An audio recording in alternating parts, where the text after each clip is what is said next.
On le sait trop peu. Pas de lancement, moi j'attends. Si, justement. Mais... Pas de lancement, moi j'attends. Alors, aujourd'hui, il n'y a pas de lettre? Non, pas de lettre aujourd'hui. Vous devinez bien que c'est une clause de style, il y aura une lettre forcément. Bon, mais pas de lettre aujourd'hui, tout simplement parce que je n'ai pas trouvé d'idée satisfaisante. Oui, je sais, Bruno Mazur, ça vous surprend, vous qui n'avez jamais eu besoin de la moindre idée pour écrire un poème. Bien sûr, j'aurais pu meubler avec mes têtes de Turcs habituelles, Francis Lalanne par exemple, mais je vais vous le laisser reposer un peu, même si hier soir, je vous jure que c'est vrai, il a montré ses fesses, carrément, on se doutait qu'on en arriverait là.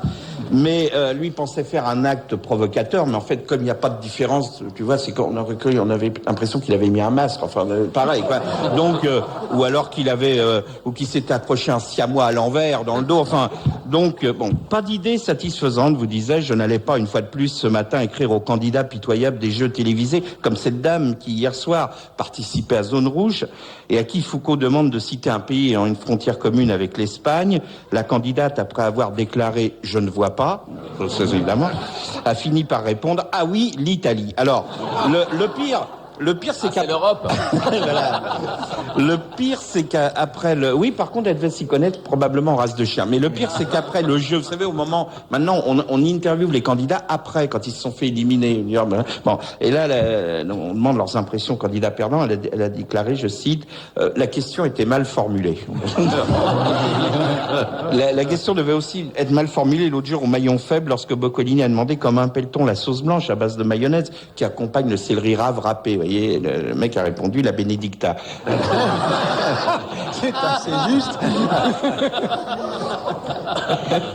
Bon, c'est vrai, j'aurais dû commencer à écrire cette chronique hier soir, parce que j'aurais eu une idée peut-être pour satisfaisante, mais pour être honnête, j'avoue que j'ai préféré regarder le match de foot Juventus-Manchester en me disant je me lèverai tôt demain matin pour écrire. Du coup, l'angoisse du mauvais élève me fit passer une nuit épouvantable. Vous savez, bah oui, forcément.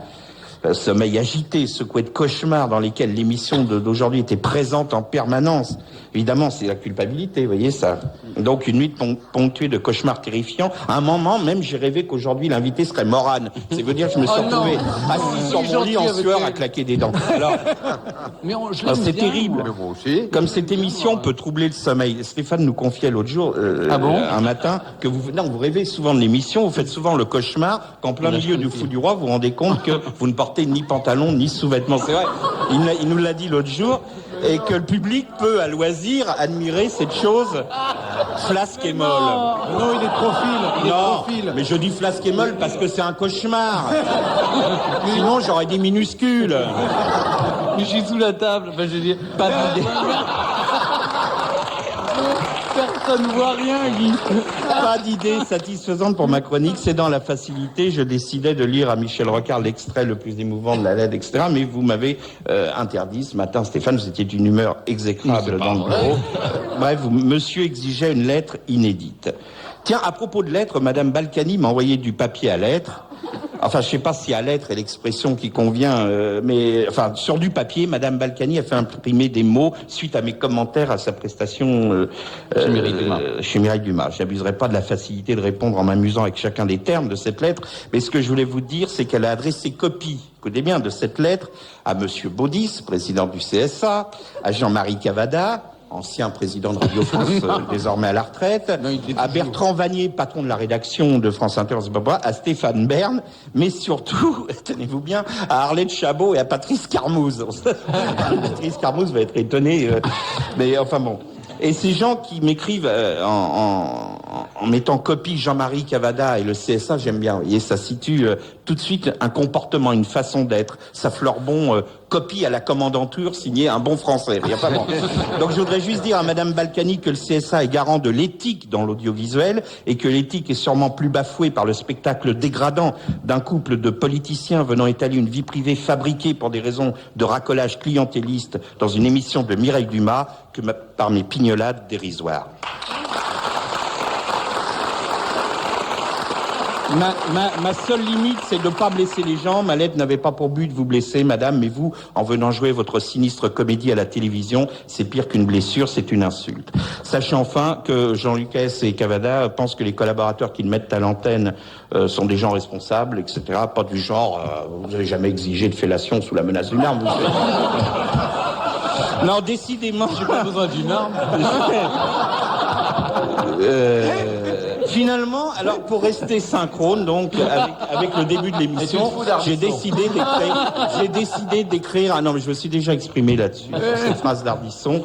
Et la différence entre Ardisson et Fogiel, c'est que Monsieur Rocard est un jour chez Fogiel en direct, contrairement à Ardisson qui a monté entre autres l'émission. Mais il y avait ce jour-là Clémentine Célarié.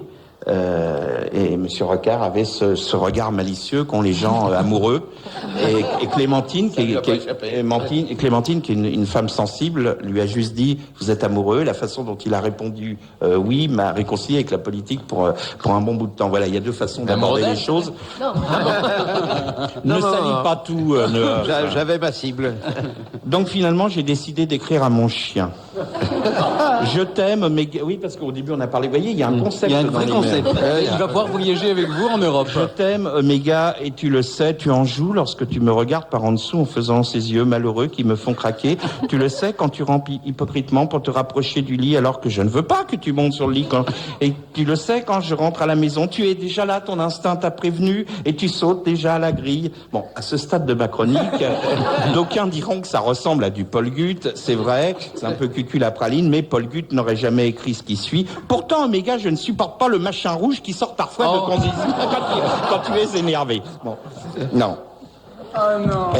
Cher Oméga, tu te souviens, samedi dernier, je t'ai emmené chez le vétérinaire pour ton vaccin annuel. T'aimes pas le vétérinaire, dès qu'on entre dans la salle d'attente, tu trembles. Ensuite, tu t'énerves parce qu'il y a toujours, justement, dans la salle d'attente, un ou deux chats, c'est dans leur panier, qui hérissent leurs poils et qui se mettent à cracher comme ça, et alors que toi, t'as juste envie de jouer avec eux. Mais la dame, la vétérinaire est gentille, elle a parlé pour détourner ton attention et t'a injecté le vaccin, et puis elle t'a ausculté, et elle t'a pesé. Et là, comme dans un dessin animé, j'ai vu ses yeux s'écarquiller, aller de la balance au chien, puis du chien à moi, puis de moi à la balance. Et elle s'est exclamée « Mais il est trop gros », sans savoir de... C'est tout juste, elle disait pas lui aussi. Elle m'a dit qu'il fallait le mettre au régime et lui donner pour ça des croquettes light. Ce matin, j'ai donné à mon chien ses croquettes light et puis j'ai pris mon café en lisant Le Parisien.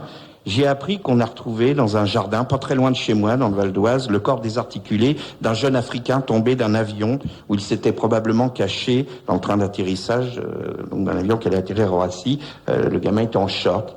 Il crevait de faim au Mali, venait juste pour manger à sa faim. Dans le même journal, on apprend qu'aujourd'hui, 2 charters d'Africains en situation irrégulière vont repartir pour le Mali. Alors ce matin, Michel Rocard, j'aurais aimé plaisanter avec vous, vous demander par exemple si vous aviez écouté les enregistrements que Mitterrand avait fait de Marc Mercadier au moment de... parce qu'il l'a mis sur écoute. Ah non, j'ai pas eu mais après avoir lu l'article du Parisien, j'ai juste une question à vous poser. Comment faut-il faire pour vivre dans un monde où des hommes tombent des avions parce qu'ils meurent de faim, tandis que d'autres donnent des croquettes allégées à leurs chiens? C'était Guy Carré. Compliqué.